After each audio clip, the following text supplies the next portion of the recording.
জানেন কি বাঘের আসল গর্জন কোথায়?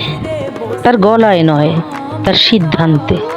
বাঘ সে বনের রাজা, কারণ সে কখনোই পরিস্থিতির শিকার হয় না। সে ক্ষুধার্ত হয়ে মারা গেলেও ডাস্টবিনে মুখ দেয় না। কেন জানেন? কারণ পেট ভরলেই কি সব পাওয়া যায়? বাঘ জানে ডাস্টবিনের খাবার মানেই হলো অন্য কারো ফেলে দেওয়া দয়া। বাঘ সেই দয়া গ্রহণ করে নিজের শিকারী সত্তাকে অপমান করে না। আমরা মানুষরা প্রায়শই সহজ পথ খুঁজি, সস্তা সুযোগের পিছনে ছুটি, কিন্তু বাঘের প্রথম শিক্ষা পরনির্ভরশীলতার চেয়ে মৃত্যু শ্রেয়। আপনার পরিশ্রমের বাইরে যা পাবেন তা উপভোগ করা মানে নিজের সামর্থ্যকে ছোট করা। একবার ভাবুন, একটা বাঘ যদি ডাস্টবিনে মুখ দেয় তবে সে কি আর বাঘ থাকে?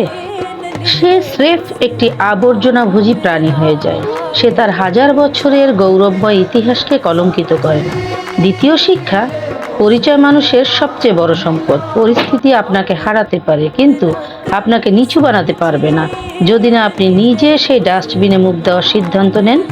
প্রকৃতি বলে, ক্ষুধা লাগলে যা পাও তাই খাও, কিন্তু বাঘ প্রকৃতির এই সহজ নিয়মকে বুড়ো আঙ্গুল দেখায়। সে নিজের মনের কঠোর শৃঙ্খলার কাছে দায়বদ্ধ, ক্ষুধার কাছে নয়। তৃতীয় শিক্ষা হলো, প্রকৃত শক্তি হলো নিজের প্রবৃত্তিকে জয় করা। সবাই যা করছে তা না করে নিজের তৈরি করা কঠিন নীতিতে অটল থাকাই হলো প্রকৃত আভিজাত্য। তাই জীবনের অভাব আসুক, সংকট আসুক, মনে রাখবেন শরীর বাঁচানোর চেয়ে আত্মা বাঁচানো আগে জরুরি।